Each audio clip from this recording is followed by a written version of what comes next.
Hello students, कैसे हैं आप लोग। तो आज हम लोग स्टार्ट करते हैं क्लास 8 के कंप्यूटर का first chapter, first lesson networking. इसके बारे में हम लोग कुछ बहुत पहले पढ़ चुके हैं, जैसे कि हम लोग यहाँ से नेटवर्क, स्टैंड अलोन कंप्यूटर, यहाँ तक हम लोग पढ़ चुके हैं। डिफरेंट टाइप्स ऑफ नेटवर्क, ये सारे टॉपिक हम लोग लास्ट वीडियो में कवर कर चुके थे। आज हम लोग सिर्फ एक टॉपिक देखेंगे, वो क्या है, टाइप्स ऑफ लैन। तो चलिए स्टार्ट करते हैं। टाइप्स ऑफ लैन या क्या होगा, उसको हम लोग क्या बोलेंगे। क्या लिखा हुआ है टाइप्स ऑफ लैन, जो आज का हम लोग का टॉपिक है। क्या है इसके बारे में लिखा हुआ है, there are two types of LAN. ये बार बार यहाँ पे बोला जा रहा है लैन, कि दो तरह के लैन होते हैं, लेकिन इसको हम लोग और भी क्या बोल सकते हैं, इसको हम लोग बोल सकते हैं नेटवर्क मॉडल। ये ज़्यादा सटीक होगा, ठीक है। या इसको हम लोग बोल सकते हैं नेटवर्क आर्किटेक्चर। क्यों नेटवर्क मॉडल या नेटवर्क आर्किटेक्चर हम लोग ज़्यादा अप्रोप्रिएट बोल रहे हैं, लैन नहीं बोल रहे हैं अप्रोप्रिएट, क्योंकि ये जो नेटवर्क मॉडल्स हैं वो सिर्फ लैन में नहीं इम्प्लीमेंट किए जाते हैं, बल्कि लैन, वैन, मैन सब में इम्प्लीमेंट किए जा सकते हैं। इसका आप रिमेंबर भी देखेंगे तो क्या लिखा हुआ है, a great example of client server network model is the internet. एक जो अच्छा एग्जांपल होगा, ग्रेट एग्जांपल होगा क्लाइंट सर्वर नेटवर्क मॉडल का, जो सेकेंड टाइप है, उसका एग्जाम्पल क्या होगा, इंटरनेट होगा। तो क्या इंटरनेट लैन है, लोकल एरिया नेटवर्क है क्या इंटरनेट? नहीं, इंटरनेट तो वैन है, wide area network. Wide area network मतलब क्या, वैसा नेटवर्क जो अक्रॉस द कंट्रीज, दो शहरों को, सॉरी दो देशों को, दो से अधिक देशों को क्या करता है, ज्वाइन करता है, करवाता है। तो इसी के चलते मैं इसे क्या बोल रहा हूँ, नेटवर्क मॉडल बोल रहा हूँ, या हम लोग इसको क्या बोलते हैं, नेटवर्क आर्किटेक्चर। चलिए क्या लिखा हुआ आगे हम लोग पढ़ते हैं। The peer-to-peer network model has nodes connected to each other but do not have server or centralized management source. ये peer to peer, इसको हम लोग क्या प्रोनाउंसिएट करेंगे, इसको हम लोग प्रोनाउंसिएट करेंगे peer to peer। तो क्या हो गया, peer to peer network model जो होगा वो क्या करेगा, वो नोड्स को, नोड्स किसको कहेंगे, जो कंप्यूटर्स नेटवर्क में कनेक्टेड होते हैं उनको हम लोग क्या बोलते हैं, नोड बोलते हैं या वर्क स्टेशन बोलते हैं। तो ये नोड्स को कनेक्ट करेगा, लेकिन इसमें कोई एक सेंट्रलाइज मैनेजमेंट सोर्स नहीं होगा। कोई एक ऐसा कंप्यूटर, ऐसा सर्वर नहीं होगा जो इसको सेंट्रलाइज, मतलब मेनली वो उसको मैनेज करे, वो उसको कमांड दे, या इन लोगों की जो भी ज़रूरत है, रिक्वेस्ट है, उसको वो पूरा करे। ऐसा नहीं होगा किसमें, peer to peer network model में। और क्या है अगला जो टाइप है, वो है क्लाइंट सर्वर नेटवर्क मॉडल। अगर आपको अभी ये पीयर टू पीयर नहीं समझ में आया है, थोड़ा पेशेंस रखिए, जब हम लोग वीडियो में आगे बढ़ेंगे तो आपको ये क्लियर करूंगा मैं। क्या लिखा हुआ है, क्लाइंट सर्वर नेटवर्क मॉडल, जो हम लोग का अगला जो टाइप है नेटवर्क मॉडल का या नेटवर्क आर्किटेक्चर का, उसके बारे में क्या लिखा हुआ है पढ़ लेते हैं हम लोग। The client server network model usually consist of one or more server computers that provide services and information to a number of workstation computers.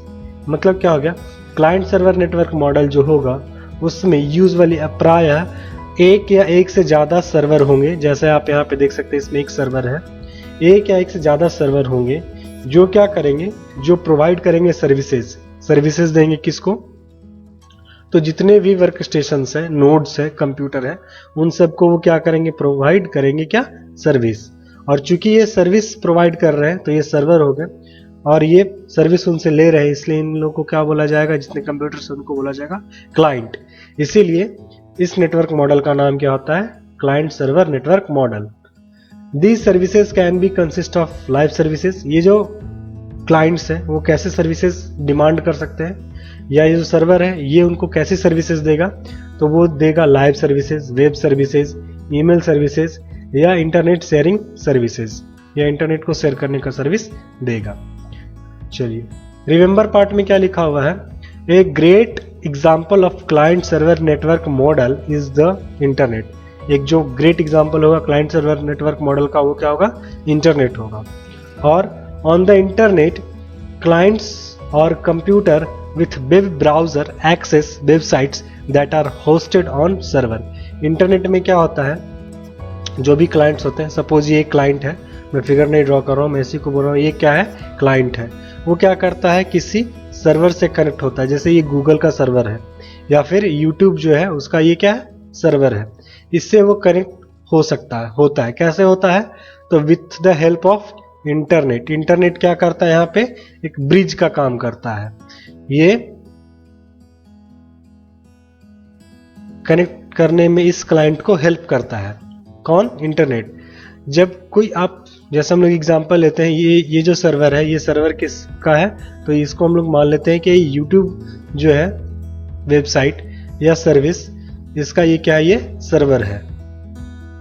तो जब कभी आप किसी वीडियो के लिए आप रिक्वेस्ट करते हैं अपने वेब ब्राउज़र का यूज करके, चाहे वो गूगल क्रोम हो, चाहे वो मोजिला फायरफॉक्स हो, चाहे ओपेरा हो, बहुत सारे ब्राउज़र का मैंने नाम आपको पहले भी बताया है। अगर इन सब वेब ब्राउज़र का यूज करके जब आप कोई वीडियो के लिए रिक्वेस्ट करते हैं तो क्या होता है? ये रिक्वेस्ट इस सर्वर के पास पहुंचती है। कैसे पहुंचती है? हमारा इस सर्वर से डायरेक्ट कनेक्शन नहीं है, बल्कि हम लोग इंटरनेट के थ्रू इससे कनेक्टेड हैं। ये यूट्यूब का सर्वर भी इंटरनेट से कनेक्टेड है, और हम अपने कंप्यूटर को भी जब इंटरनेट से कनेक्ट करते हैं तो हम लोग रिक्वेस्ट भेजते हैं कि भाई हमको फला वीडियो चाहिए, या हमको ये कुकिंग की वीडियो चाहिए, या हमको ये गाने सुनने हैं। तो उसके आंसर में ये क्या करता है? यूट्यूब का जो सर्वर है वो हमको एक रिजल्ट सेंड करता है। तो जब हम लोग सर्वर से कुछ भी मांगते हैं तो उसको हम लोग क्या बोलते हैं? उसको हम लोग बोलते हैं रिक्वेस्ट। ये रिक्वेस्ट क्या हो गया? ऊपर जा रहा है, किसके पास जा रहा है? तो ये सर्वर के पास जा रहा है। REQUEST। अगर सही से नहीं पढ़ पा रहे हैं तो आप, स्पेलिंग मैंने बोल दिया है, आप उसको भी समझ सकते हैं, रिक्वेस्ट। और जब ये जो सर्वर होता है वो हम लोग को रिजल्ट, रिस्पॉन्स जो कुछ जो भेजता है तो उसको हम लोग क्या बोलते हैं? उसको हम लोग बोलते हैं रिस्पॉन्स। सर्वर जो हम लोग को रिजल्ट देता है उसको हम लोग क्या बोलते हैं? रिस्पॉन्स। ठीक है? ये जो दो टर्म है ये आगे हम आपको समझाने के लिए यूज करेंगे, इसलिए मैंने ये दो टर्म आपको बताए। रिक्वेस्ट कब? जब आप सर्वर से कुछ मांग रहे हो, कुछ आस्क कर रहे हो कि भाई हमको ये चीज चाहिए, ठीक है, और सर्वर उसके जो आपने रिक्वेस्ट किया उसके एवज में जो आपको भेजता है, सेंड करता है, उसको हम लोग क्या बोलते हैं? उसको हम लोग बोलते हैं रिस्पॉन्स। ठीक, तो इसके बारे में कुछ और डिटेल में समझने के लिए हम लोग क्या करते हैं? चलते हैं एक वेबसाइट पे और कुछ समझने की कोशिश करते हैं। क्या क्या बातें यहाँ पे लिखी हुई है, सबसे पहले तो आप फिगर देख करके समझने की कोशिश कीजिए। जैसे सबसे पहले ये क्या है? ये है क्लाइंट सर्वर का एग्जाम्पल। देख सकते हैं इंटरनेट से ये कनेक्टेड है ये सर्वर, और इसी इंटरनेट से एक कंप्यूटर भी कनेक्टेड है, डेस्कटॉप कंप्यूटर, एक मोबाइल फोन, एक लैपटॉप कंप्यूटर, ये कनेक्टेड है। तो ऐसा जो अरेंजमेंट है इसको हम लोग क्या बोलेंगे? इस ऐसे अरेंजमेंट को हम बोलेंगे क्लाइंट सर्वर। इसमें एक सर्वर है जो सारे रिक्वेस्ट को कर रहा है रिस्पॉन्स। तो ये जो दो आप एग्जाम्पल्स देख रहे थे अभी, जिसमें मैंने आपको बताया कि इंटरनेट जो यूट्यूब के साइट से सर्वर से कनेक्ट हो रहे थे, और अभी भी आप ये जो फोटो में देख रहे थे जिसमें कि इंटरनेट ही एक मीडियम था जिससे ये क्लाइंट्स और सर्वर कनेक्टेड थे। तो ऐसा ज़रूरी नहीं हर बार क्लाइंट सर्वर में इंटरनेट होना ज़रूरी है। क्लाइंट सर्वर हम लोग लोकल लैन में भी इम्प्लीमेंट कर सकते हैं, वैन में भी इम्प्लीमेंट कर सकते हैं, और मैन जो नेटवर्क है उसमें भी हम लोग ये इम्प्लीमेंट कर सकते हैं। दूसरा जो हमारा काउंटर पार्ट है, मतलब ये जो पीयर टू पीयर नेटवर्क है, उसमें क्या होगा? उसमें जितने भी कंप्यूटर्स हैं वो एक दूसरे से क्या रहेंगे? ये कनेक्टेड रहेंगे, और इसमें सर्वर कोई भी नहीं होगा। अगर इस कंप्यूटर को ज़रूरत पड़ी तो ये कंप्यूटर रिस्पॉन्स करेगा इसको। अगर इसको हम लोग 1 नाम दे दें, ठीक है, क्लॉकवाइज 1 2 3 4 5 इस तरीके से, तो अगर जो सिस्टम 1 है वो अगर कोई रिक्वेस्ट करता है सिस्टम नंबर 3 से, तो ये सिस्टम नंबर 3 इसके लिए क्या काम करेगा? सर्वर के लिए सर्वर के जैसा काम करेगा। 1 के लिए 3 जो है वो सर्वर है इस केस में। लेकिन फिर अगर कभी ये जो सिस्टम नंबर 3 है इसको किसी फाइल की ज़रूरत पड़ी या किसी इंफॉर्मेशन की ज़रूरत पड़ी जो कि सिस्टम नंबर 6 के पास है, तो 6 इसके लिए 3 के लिए सर्वर का काम करेगा, और ये जो 3 है जो 1 के लिए भी सर्वर था, अब वो क्या हो गया? क्लाइंट बन गया है। किसके लिए? वो 6 के लिए। 6 के लिए क्लाइंट है, ठीक है। चलिए, तो कुछ बहुत क्लियर हुआ होगा। अब हम लोग इन दोनों का जो डिफरेंस है, दोनों के बीच का जो अंतर है, उससे समझने की कोशिश करते हैं क्या अंतर है दोनों के बीच में, क्लाइंट सर्वर में और पीयर टू पीयर में। जो मेजर डिफरेंस ये है कि क्लाइंट सर्वर में एक मेन कंप्यूटर होता है जो बाकी क्लाइंट्स की जरूरतों को पूरा करने की कोशिश करता है, सर्व करता है, और पीयर टू पीयर में ऐसा सीन नहीं होता, ऐसा कुछ भी नहीं होता है। तो क्या होता है अंतर, हम लोग देख लेते हैं डिफरेंस में। सबसे पहला डिफरेंस क्या है, there is a specific server and a specific client connected to server. Client server में एक स्पेसिफिक मतलब फिक्स, कोई विशेष सर्वर होगा और एक स्पेसिफिक क्लाइंट होगा, लेकिन क्लाइंट सर्वर में ऐसा नहीं होता है। Clients and server are not distinguished. Client और सर्वर में आप अंतर नहीं कर सकते हैं, कौन क्लाइंट है कौन सर्वर है आप नहीं बता सकते हैं। कभी कोई क्लाइंट सर्वर का तौर पे काम कर सकता है, या कभी कोई क्लाइंट, कभी जो कंप्यूटर है, नोड है, वो क्लाइंट के तौर पे काम कर सकता है। देखिए क्या लिखा हुआ है, each node act as client and server. हर एक जो नोड होता है वो क्लाइंट के तौर पे भी काम करता है और सर्वर के तौर पे भी काम करता है। आगे क्या लिखता है सर्विस के बारे में, the client request for service and server responds the service.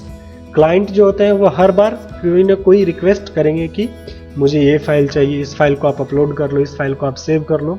किससे रिक्वेस्ट करेंगे, तो सर्वर से, और सर्वर क्या करेगा, उनको रिस्पॉन्ड करेगा। मैंने ये दो वर्ड आपको बताया था, रिक्वेस्ट और रिस्पॉन्ड या रिस्पॉन्स। तो सर्वर क्या करेगा, रिस्पॉन्ड करेगा। लेकिन क्लाइंट सर्वर में ये था, पीयर टू पीयर में ये नहीं होता है। पीयर टू पीयर में each node can request for service and can also provide the services. हर एक जो नोड है वो सर्विस के लिए रिक्वेस्ट भी कर सकता है और जरूरत पड़ने पर वो सर्विस प्रोवाइड भी कर सकता है। फोकस क्या होता है क्लाइंट सर्वर का, तो क्लाइंट सर्वर का मेनली फोकस होता है इंफॉर्मेशन को शेयर करने पे। ये ज्यादा से ज्यादा इंफॉर्मेशन शेयर करना चाहता है या करता है। लेकिन पीयर टू पीयर में किस पे फोकस होता है, पीयर टू पीयर में फोकस होता है कनेक्टिविटी पे। ज्यादा से ज्यादा कंप्यूटर क्या हो सके, कनेक्टेड रह सके। नेक्स्ट क्या है, डेटा में, data is stored in centralised server. जितने भी डेटा होते हैं वो सारे के सारे क्या होते हैं, तो एक सर्वर पे स्टोर रहते हैं, सारा डाटा यहाँ पे स्टोर रहता है। हाँ, ये जितने भी क्लाइंट्स अपना पर्सनल डेटा रख सकते हैं, लेकिन वैसा डेटा जो शेयर किया जाता है वो सर्वर पे सेव रहता है। बट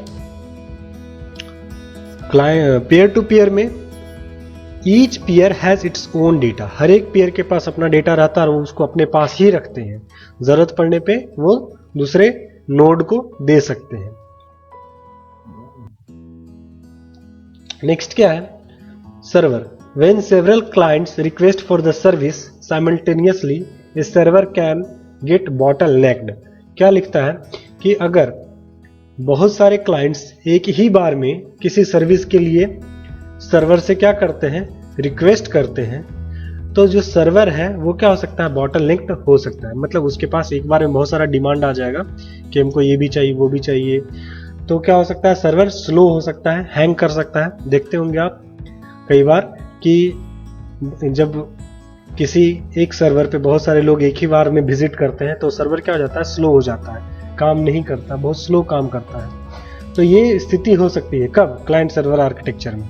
लेकिन ये पीयर टू पीयर में उतना जल्दी नहीं होता है ये सिस्टम। लेकिन हाँ, ये भी हो सकता है कब, जब एक ही क्लाइंट से, जैसे एक ये हम लोग जो सिस्टम नंबर 3 देख रहे हैं, इसी सिस्टम नंबर 3 से ये जो सर्वर नोड है 2, 1, 4, 5, 6, 7 सारे एक ही बार में इससे अगर रिक्वेस्ट करने लग जाएंगे तो क्या होगा, ये भी सिस्टम स्लो हो सकता है। लेकिन सर्वर कब स्लो होगा नहीं स्लो होगा ये डिपेंड करता है उसके प्रोसेसिंग पावर पे। अगर अच्छे प्रोसेसिंग पावर का सर्वर रहेगा तो वो ज़्यादा से ज़्यादा यूजर्स को, ज़्यादा से ज़्यादा क्लाइंट को हैंडल कर पाएगा, टैकल कर पाएगा। लेकिन अगर सर्वर जो है वो कम प्रोसेसिंग पावर का रहेगा, उतने अच्छी क्वालिटी का नहीं रहेगा, तो वो बॉटलनेक्ड हो सकता है। बॉटलनेक्ड कहने का मतलब क्या होता है कि डिमांड बहुत ज़्यादा लोगों से आ रही है और अब जो रिक्वेस्ट है, जो सप्लाई है, वो आप कम दे पा रहे हैं। ठीक है, अब क्या है एक्सपेंसेस। एक्सपेंसेस के बारे में क्या लिख रहा है कि the client server are expensive to implement. जो क्लाइंट सर्वर आर्किटेक्चर है उसको इम्प्लीमेंट करना क्या होता है, महंगा होता है। अगर आप ये पूरा सेटअप खुद से कर रहे हैं तो ये क्या होगा, महंगा होगा।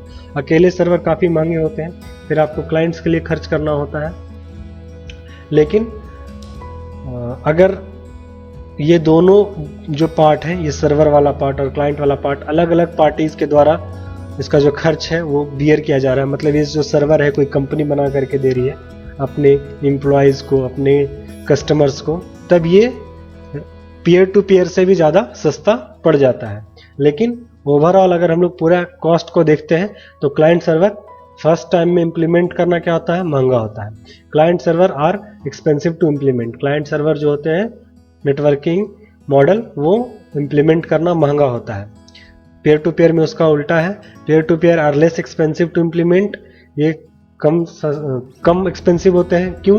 क्योंकि इसमें आप देख रहे हैं कोई भी एक अलग सा डिवाइस नहीं है, कोई स्पेसिफिक डिवाइस नहीं, ये सारे के सारे नोड्स हैं, बस इनको क्या कर दिया गया है, कनेक्ट कर दिया गया है।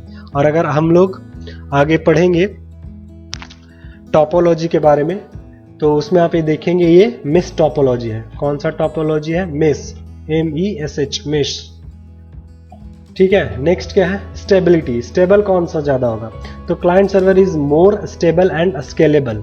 क्लाइंट सर्वर जो होगा नेटवर्क मॉडल वो ज़्यादा स्टेबल होता है। स्टेबल करने का मतलब क्या है कि जल्दी ख़राब नहीं होता है। और स्केलेबल, स्केलेबल मतलब इसको हम लोग ज़्यादा आगे बढ़ा सकते हैं। मतलब कि अगर हम लोग क्लाइंट सर्वर में 10 कंप्यूटर को ऐड करना चाहते हैं, ईजिली ऐड कर सकते हैं। 100 को ऐड करना चाहते हैं, कर सकते हैं। 1000 को ऐड करना चाहते हैं, कर सकते हैं। बहुत हल्का फुल्का बदलाव करना होगा।